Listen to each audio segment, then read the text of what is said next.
The Colin Kaepernick saga is a story that never dies. Everyone has a strong opinion and the media can't help themselves from discussing it. Cap has been in the news even more in recent time due to his settlement with the NFL and his alleged cashing out of $60 to $80 million. But what if I told you that a player in another major sports league is following the same path as Kaepernick? A player that kneeled during the National Anthem is now being blackballed from the league? Meet Bruce Maxwell. Bruce Maxwell is a catcher who last played for the Oakland Athletics in the MLB. Right now he's currently a free agent, but we'll get to that later. He was drafted in the second round in 2012 out of Birmingham Southern College. For his career, he has played over 500 games in the minor leagues, accumulating a .263 batting average, 28 home runs, and over 230 runs batted in. In 127 MLB games, Maxwell has racked up only 5 home runs, 42 RBIs, and a .240 batting average. Additionally, Maxwell is not a very good defensive catcher. But let's now talk a little bit more about the background of Maxwell off the field. Maxwell is from a military family who was born in Germany, where his father was stationed in the army. He's African American and chose to kneel in solidarity with NFL players after President Donald Trump called for the firing of players who have chosen to peacefully protest. He has been outspoken on social media regarding political issues, but has also been open in discussing what America means to him. In the San Francisco Chronicle, he was described as highly patriotic. When discussing the importance of playing on the 4th of July, Maxwell said, quote, "It means a little bit more to me. I take it a little more personal. It's closer to my heart than most holidays, and so it's just about a respect of guys that give their lives every day and their families that feel the repercussions of what they do over there, even in the States. It's a big thing for me, and it's an honor to play on this day." Despite his national pride, the conversation regarding Maxwell is still centered on his kneeling. And as of February 2019, Maxwell is currently without a job. Yet the big question is, would Maxwell be in the MLB if he did not kneel? Well, let's investigate. Of the top 21 free agent catchers according to MLB.com, which does not include Maxwell, right now all but 2 players, Matt Wieters and Martin Maldonado, have been signed. Of the 19 signees, 9 catchers inked minor league deals, while 10 signed MLB contracts. So where does Maxwell fit in all of this? Considering Maxwell has spent most of his recent career alternating between AAA and the big leagues, I think it's fair to compare him with the catchers that signed minor league deals. So of the 9 catchers that agreed to minor league contracts in the past few months, I randomly chose 5 as a point of reference. First is Nick Hundley. Hundley, who's 35, signed with Maxwell's old team, Oakland.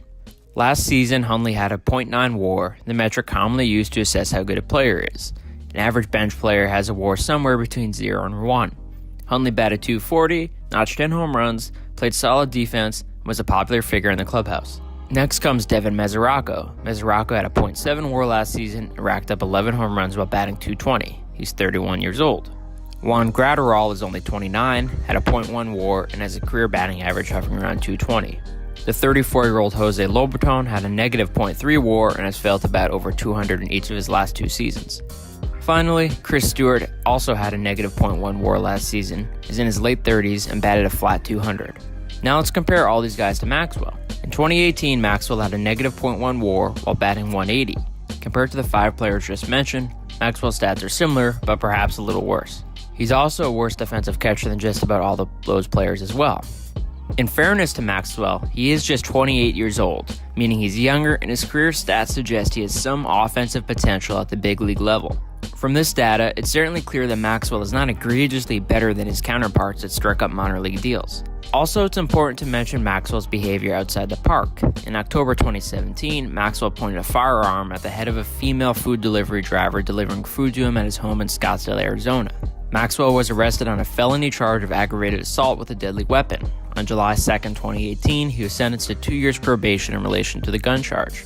Here are some of the details from the police report of the incident. For clarity, Lindsay is the name of the delivery driver. Once Lindsay arrived at the listed residence, she knocked on the screen door. Without any provocation, the door opened, and Lindsay advised me she was staring straight at the barrel of a silver handgun. Lindsay stated she was in shock and simply stated, quote, "Are you Bruce?"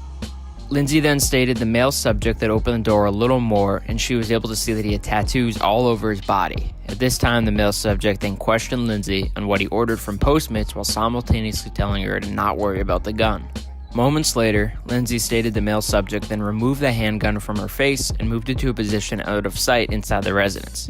Lindsay stated she had then given the subject his food and walked away, still in shock on what had just occurred. Once Lindsay was able to get back to her vehicle, she immediately dialed 911. Lindsay stated her entire interaction with the male subject lasted less than 60 seconds.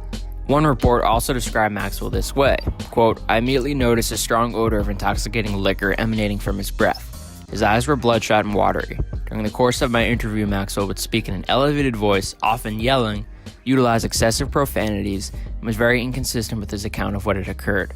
Another report described Maxwell as laughing and, quote, "swaying while walking backwards in that slurred mumbled speech." One officer said Maxwell told him that he'd ordered food but had canceled the order. While many may assume that the combination of Maxwell's mediocre play at a replaceable position and his troubling arrest may be the root of his unemployment, others disagree. Maxwell himself very clearly disagrees, as he fired his agent this offseason. Additionally, he's not alone in his belief that he's receiving Kaepernick-esque treatment.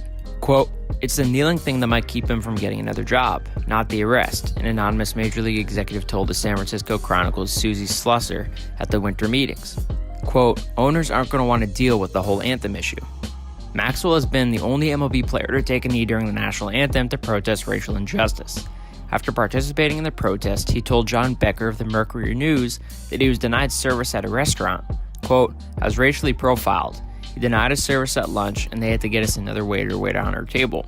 In fairness, the waiter rejected Maxwell's side of the story. All in all, there's no easy answer to the question of why Maxwell is teamless and jobless. To chalk it up to one thing would be both foolish and irresponsible. Still, I ask you, why do you think Maxwell is not currently on a roster? Comment below. Also, do you think he deserves to be on a team? I hope this video was insightful and covered an interesting sports story that is not getting much media attention. That's the goal of Respect the Point. If you enjoyed, please leave a like and subscribe to the channel. Thank you.